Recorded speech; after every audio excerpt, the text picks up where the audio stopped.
the legends of the AIDS Council are in two categories. There are the well-known ones like Phil Carswell and Adam Carr and David Plummer and Alan Huff, who took on leadership roles or management roles within the organisation and were the public face of it, and again did that magnificently.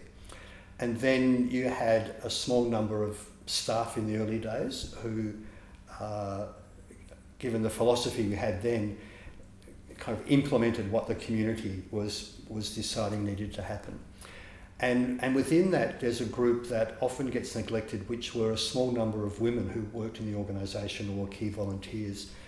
People like Maureen O'Brien, Vicky Sinnott, Sue Stone, Geraldine Thompson, and a number of women that worked in the support program. Because primarily it was a gay men's movement. These women sat in there beautifully and were entirely attuned with what needed to happen, but just added a sense of, I don't know how to describe it.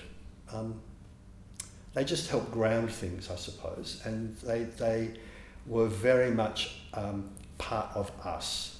And then there were all these heroes that were these support volunteers that were giving extraordinary amounts of time that